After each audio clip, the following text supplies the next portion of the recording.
let's talk about KSW 40. What happened with the weight cut? It was just kind of a little bit late, to be honest. We got down there on the Friday. I got down there on the Friday on the train pretty late, about maybe like 9 o'clock, 10 o'clock. And I had to sign the posters and do all the other things like sign in, check in with KSW and stuff like that. And you know, I got chatting to a lot of people, and by the time like my coach came down, because it was his birthday, but once he came down, it was and we finished chatting up to everyone else, catching up and stuff. It was like 1:30 in the morning. You know, like 1:30 in the morning. I was like, shit, we got to start cutting some water here.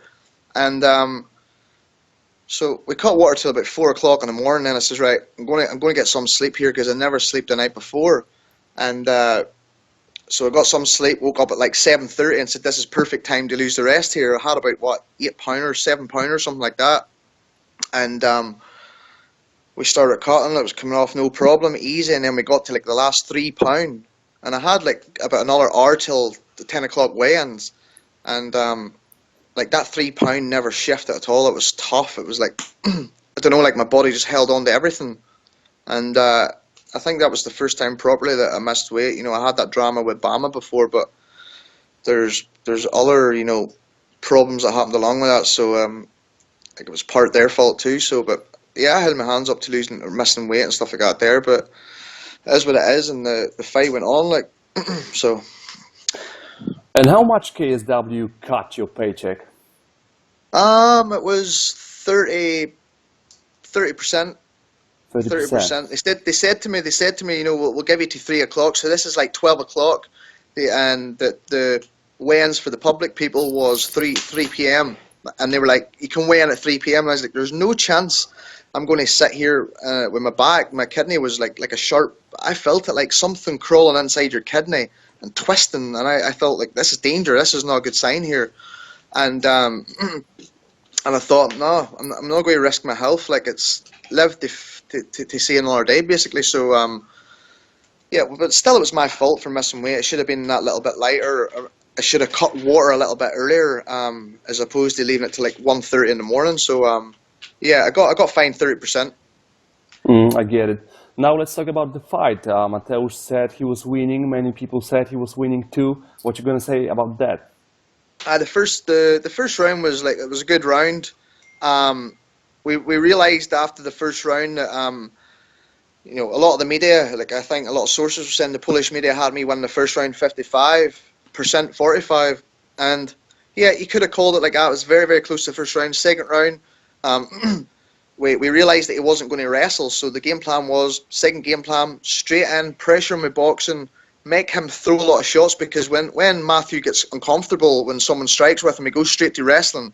You know, he doesn't like being suffocated like that. So we realised then he's not going to wrestle, so let's just suffocate him with punches. We didn't care. I said before the fight, I don't care how many times he hits me. Like, he needs to knock me out to stop me. We just keep coming forward, pressuring him, and he's not really like once I realized from the first fight that he's not really a hard puncher, you know. So, and this eye, like, just to clarify on the eye, like this eye here was swollen up, you know, but this can happen in a fight when someone hits you like maybe 3-4 clean shots on the same spot. So, and that's why the eye swelled up the way it was. But that's not really the tail of the fight. The fight, you judge that when the fight's finished, when it's actually over. And the way we were seeing the fight, our game plan was working perfect. This guy, you know, maybe you guys never saw it on the TV, but you actually need to be there live. He was blowing, like we felt he was starting to fade, you know. And for someone who could be winning the fight, you know, and stuff like that, I felt that was a desperation mode to try and get some time. Like the third poke was definitely intentional, like 100%. You cannot deny that it was 100%. So if you feel like you're winning the fight, then why do this to get some time? Like, and the whole, like, my corner was saying, you know, he's breathing heavy. Look at him, Norman. Push the pace. Keep going. They were just encouraging me to go on. But that was in my head anyway. I know this guy can't hurt me with punches. He doesn't like it when he's forced to throw punches. He wasn't throwing punches like proper combinations. He was just throwing them for the sake of throwing them. You know, there was not really any combination to his punches when I watched the fight back. He was just like he was pressured to throw them shots because he didn't want to wrestle, so he just threw for the sake of throwing them. And we realized that he didn't like this. He was uncomfortable. So just keep it on him. Keep it on him. He's going to break. And then, you know, I was talking to him during the whole round, the whole fight. It says, there's no way you can be looking at this clock now. And he knows this. Deep down, he can say what he wants. He knows this 100%. So he was poking you to rest? Yeah, I felt he poked. The third poke was to get some rest. Yeah, up until that, he looked at the clock 5 times, 45 times.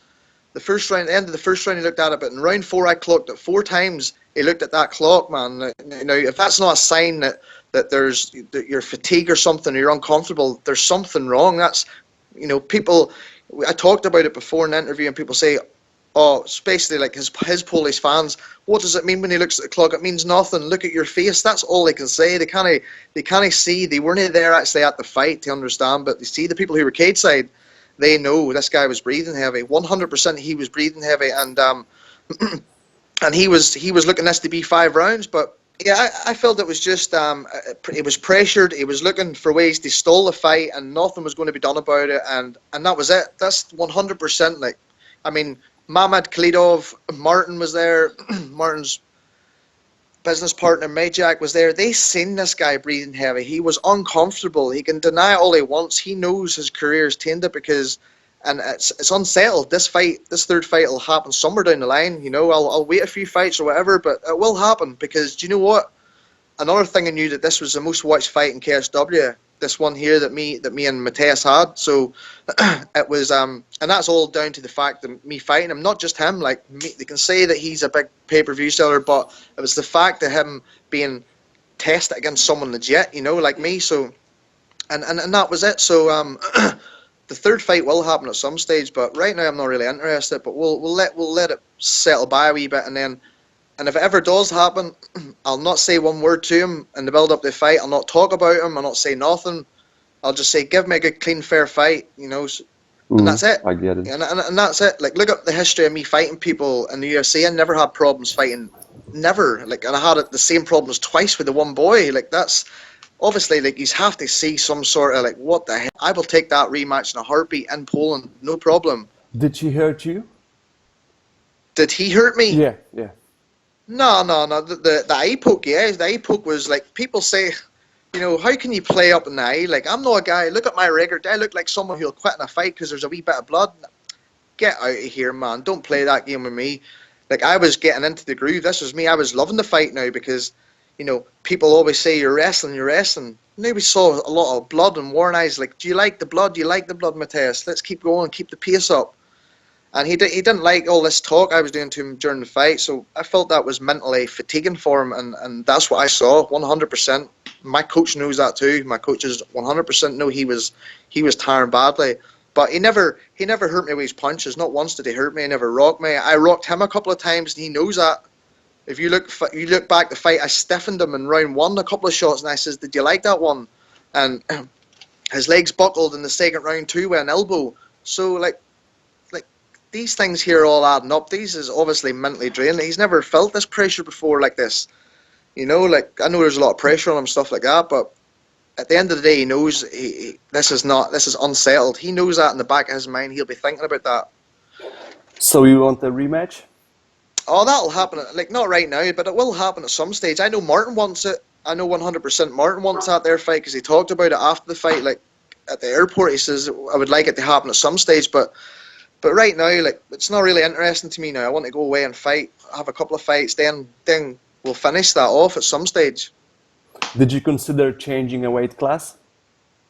No, well, I was thinking about it at the time. I was thinking about it, but if this fight with Matthews at lightweight for the belt, I'll be at 155 next time for the belt, 100%. You can have my word to that. I fucked up the last time.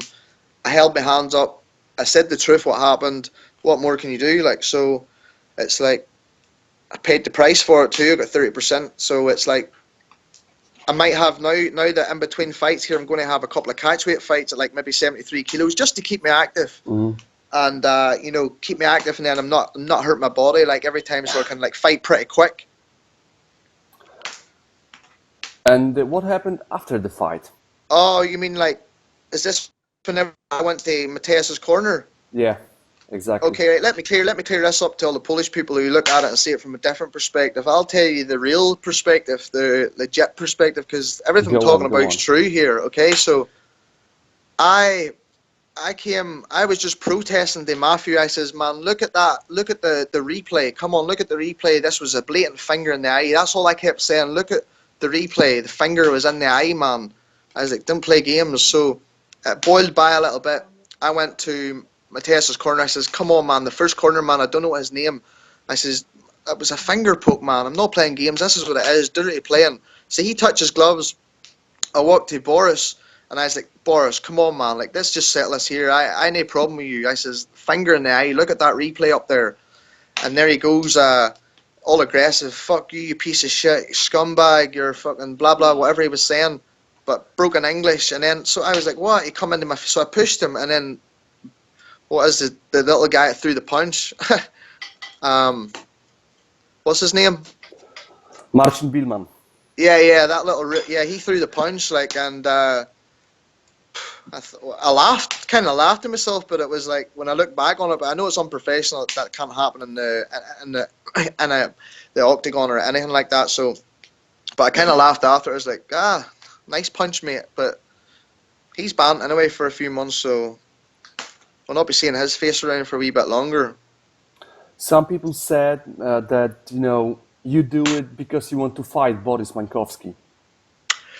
I said after that fight there, you know, like, get the job done, but obviously it never went to plan. It ended up another drama, as we say. I was thinking of moving up and fighting Boris, like, it's, you know, why not? Like, but it's more interested in that, the fight with Matthew a third time, like, somewhere down the line. I'd rather take it first, but that's something that can probably happen in the future. I wouldn't say no, you know, I wouldn't say no to a welterweight fight in KSW. You know, I wouldn't say no to it. I'd definitely take it. You know, it's like, I had the toughest fights out of them all. Simple as. Ross Pearson has had tough fights, but other than that, it's like, I feel I've had the toughest fights, and I've accepted the toughest fights, and I feel I'm a true fighter who steps anywhere, steps any country and fights. Like, so I'm scared to fight no one. Is it true that your teammate Alan wants to fight Marcin Billman? Yeah, I saw there was like a tag that was tagged on Facebook or something like that there, but I knew Alan would react to that anyway. But that would just be like a boxing lesson for the young guy Billman. Like, he would get beat up pretty handily, so it'd be like totally one sided. It would be like, you kind of feel sorry for him for being there. Do you know what I mean? But if he's got any balls and he wants to step up and fight a bantamweight, like, Philpott's there, no problem. But he'd just be taught a boxing lesson if the fight did happen. So if they wanted to happen, then set it up. But I'll gladly watch from the front row. Like, a few days ago, Martin Lewandowski said on Polish media that working with you is hard, man. Did you hear that? Yes, mate, I did. I heard that. It almost broke my heart. My heart was almost in pieces, you know. But I was like, it's quite funny because, like, just before that, the day before this came out, I had just texted Martin just to say, okay, Martin, my hand's a little bit injured. You know, I would probably like to have a quick turnaround in your show in December. And he says it's full. I was like, so I want to fight again maybe in January time. And I know they get KSW 42. There's plans on that. I know the date it's well, I know the exact month it's happening, but you know the date I don't know. But I was like, I need to fight him in January time, around that end of January, February. And then he never replied to that, you know. So I thought, right, it's quite strange, but I was still like, I'm not like, you know, I'm not the champion of KSW. I'm not tied in with KSW.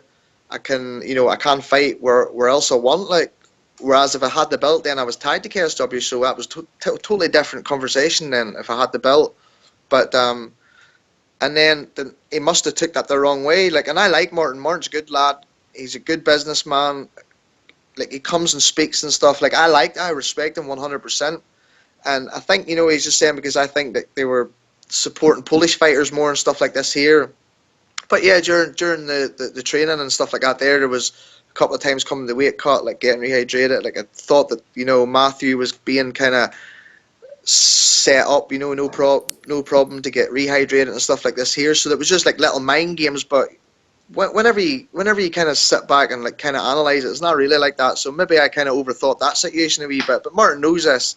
They think there's this big, like this big conspiracy that they're all against me, you know. And obviously it creates drama. So, but you know, I get respect from Martin and KSW, the whole team. I love it there. I love KSW. It's probably the best promotion I've ever been on. You know, I definitely had the best experience fighting in KSW 39. That was just, you know, off the chart. You know, that's always going to be there. So, but anyway, cut a long story short, so Martin must not have liked this here, this message. So then he comes out with this interview the next day, and it was the one where, you know, finding it hard to work with me and stuff like that. But I think it's just a wee business move or wee mind games and stuff like that there, because like I'm good with Martin, he's good with me, like, so there's no real problem. Like, I'm pretty confident that I'll fight in KSW in the future. Yeah, but just want to say, I know I got a lot of fans there. I got a lot of fans because they always text me after every fight. But I know there's lots of ones that saying you're pussy, pussy, pussy. Nah, man, no. Next time, come cage side and watch the fight, and then tell me what you think after that. But I'll not get too much into the negative side, you know, because people like the drama. But I got loads of support there. I mean, and the one thing that really kind of I got taken back by when I went to Poland, how much that the fans come and support the Polish people, like KSW fans, the general fans in Poland, they support the fighters 100%. You know, there was they had the UFC in Gdansk in Poland just the night before our fights, and they were all the Polish people were down round watching all the Polish people fighting, and I mean, every one of them were cheering, absolutely every one of them, like for every fight that came on, the Polish people. So. And I thought the Irish was a bit more the support like that than anywhere else, but Polish is just completely takes it to a new level. So that's what I respect, that they come and get behind their players, their fighters, and they recognise real talent. But you obviously get the ones who are with me, 50% with you, 50% against you. You know, I get a lot of smart replies on Facebook and stuff like this. Gamer, champion, you quit. And I'm like, nah, man, this will happen a fair time. And all I want is just a good, clean, fair fight. That's it against Matthew. Like, I know he knows himself, like, and he can play games and talk all he wants. There's a dirty streak in him when he plays me. 100% there's a dirty streak in him whenever he fights me. I know it for a fact, and he knows it. Deep down when he's sleeping in bed, he knows this zombie just wasn't ever going to stop. He was just going to keep coming and coming and coming. I had to poke his eyes out to take him to stop him here. And it just makes sense to me, like, so I know 100% that fight will happen somewhere down the line, and he's dreading it when it happens, so he can just sit there and fight a couple of bums, you know. In all honesty, he can fight a couple of bums and get a couple of wins and feel good, get good paycheck, you know, but whenever it comes to the real fight, me, then he'll know. He'll know it's, he better get his cardio on point. He takes all these, I saw like on his videos and stuff, he's taking all these multivitamins and stuff every week up to my fight. Not that that helped him, you know, because he was blowing out his ass after 2 rounds, man. He was blowing his ass after 1 round even. And So you know, you and I'm think not he's like, juicing? oh well, he was taking vitamins, like you can get an IV bag with vitamins, like not steroids, but you can take vitamins like, you know, vitamin C and B12 and stuff. So he gets this after training, but I definitely think he's taking a touch of the PEDs for sure. Yeah, 100%. I would but you know, it's like I faced him the first time. He knew how strong I was because I was a bit heavier than him. You know, I was strong on the hips. I knew that once he felt how strong I was around the hip area, that he'll not want to wrestle much. You know, and he said after the first fight, too strong. Hips were very strong. So, and I knew then, like, look at his body, how he chiseled up and stuff like this here, and you know, it's not hard to know, but it doesn't matter. It never helped him. He's not like who when I fight Gleason T-Boy. When I fight Gleason T-Boy, look at this guy. After he fights me, he gets caught on steroids, you know, and he's caught. So his fight against me should be no contest because his body's just the same the whole career. So we knew he was juicing up anyway, and it's like. But he's not the same frame as T-Boy. T-Boy's like 84 kilos or something. Matthew's only like 77 kilos or something like that. So it didn't really help him. Maybe help him cut weight and stuff like that. But he's not stronger than me. Definitely not. You know, it only really help him more for in the grappling and wrestling exchanges. But as for boxing, not really. Okay. No, man. Thank you very much, man. No problem. Thank you very much, and I'll see you at probably not next KSW, maybe KSW after that, and then if it's not that, then it'll be the one after that. But 100% you'll see me fighting KSW again. Mark my words, you will.